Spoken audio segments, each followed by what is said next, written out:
আসসালামু আলাইকুম। আশা করি সবাই ভালো আছেন, আমিও ভালো আছি আপনাদের দোয়ায়। আমি এটা রোজার মাসের ভিডিও নিয়ে আসছি, কেউ ক্ষমা সুন্দর দৃষ্টিতে দেখবেন সবাই।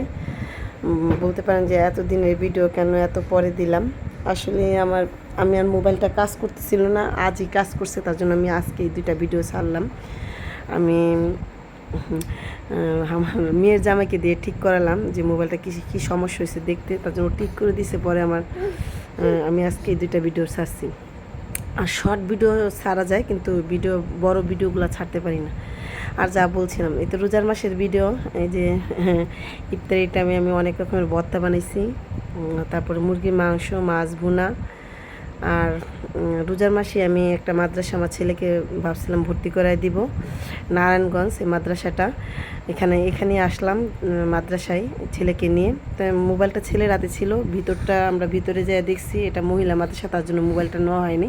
ছেলেদের মাদ্রাসায় আমরা গেছি, আর রায়হান মাদ্রাসা, তার 3টা বিল্ডিং। তাই এটা হচ্ছে মেয়ে ছেলে দুটোটাই আছে, তার জন্য আমি মোবাইলটা নিয়ে নিয়ে আমার ছেলের হাতে দিয়ে গেছিলাম। আর এখানে যে আসবে ভর্তি করুক আর না করুক, গার্জেন যে আসবে তাকেই খাওয়াবে, কোনো সমস্যা নাই। দুপুরবেলা যে আসবে তাকে খাওয়ানো হবে।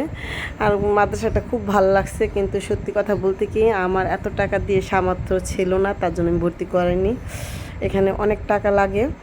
আর আমি অবশ্যই যাই না শুনে গেছিলাম যে কিছু কমানো যায় কি না, তার জন্য। কিন্তু তারা বলছে, ভিডিওতেই বলে দিচ্ছে যে কিছু কমানো যায় না, এখানে সবাই ভর্তি করাতে হলে এই নিয়মেই ভর্তি করাতে হবে। তারপর ভাবছি যে একটু যা দেখি, যদি হয় তাহলে আমি ভর্তি করাবো। তাই তো গেলাম, ভিতরে গেলাম, হুজুরের সাথে কথা বললাম। সেই ভিডিওগুলো আমি দেখাতে পারলাম না কিংবা করতে পারলাম না, খুব ভয় কাজ করছিল। আমি, আমার বোন আর আমার 2 ছেলে, আর ছেলের আব্বু গেছিলো। মাদ্রাসাটা খুব ভালো লাগছে, পরিবেশটা খুব ভালো, কথাগুলো খুব ভালো।